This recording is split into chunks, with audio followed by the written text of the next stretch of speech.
Bonsoir à tous. Ce soir, je vais vous parler d'un sujet qui a fait couler beaucoup d'encre ces dernières semaines, c'est le sujet du kill switch. Alors avant de rentrer dans les détails de ce qu'est un kill switch, je voudrais vous reparler à nouveau d'intelligence artificielle. Rappelez-vous, dans mes vidéos précédentes, je vous ai expliqué que l'intelligence artificielle dépend évidemment d'algorithmes, mais aussi de capacités matérielles et en particulier de data center et de cloud pour sauvegarder les données, mais aussi en termes de puissance de calcul. Alors, le kill switch, qu'est-ce que c'est? Voilà, j'ai lu beaucoup de choses là-dessus dans la presse. La première chose que j'ai lue, c'est que ce serait un gros bouton qu'un pays, par exemple les États-Unis, pourrait actionner pour fermer toutes les applications digitales d'un pays ou d'un continent donné.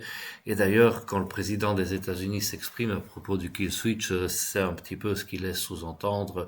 Il pourrait demain empêcher l'Europe de bénéficier des services informatiques des États-Unis. Donc, voilà, c'est la définition qui en est faite.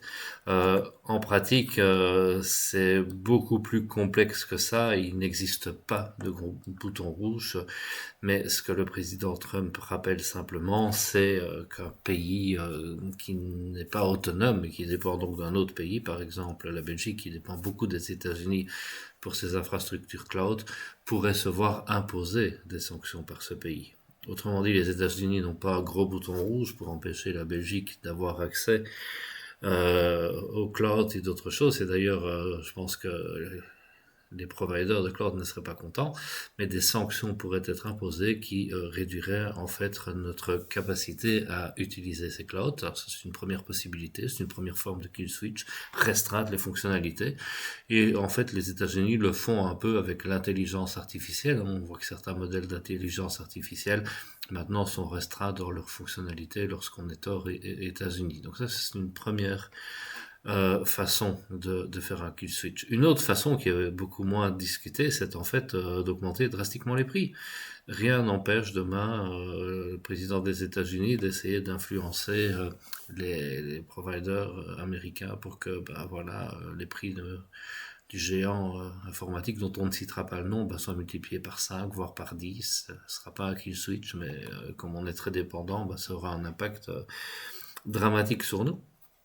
Alors quel est le problème pour l'Europe? Le problème pour l'Europe, c'est qu'on dépend vraiment des technologies des autres puissances. Nous n'avons pas nos propres providers de cloud. Alors je rappelle, la Chine, elle en a. En Europe, ça reste vraiment très restreint. Et donc il faut vraiment investir en Europe.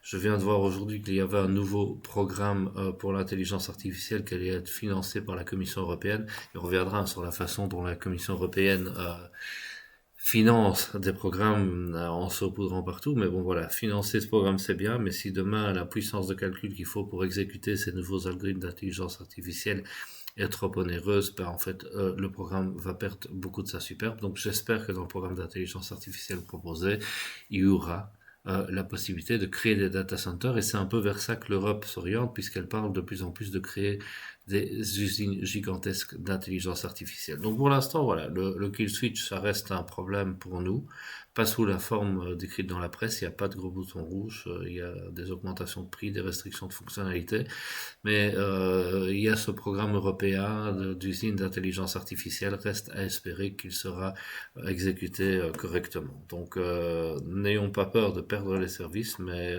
voilà, quand on dépend d'une autre puissance, cette puissance elle fait ce qu'elle veut de nous comme elle veut. C'est pour ça que nous devons absolument en Europe retrouver notre propre autonomie.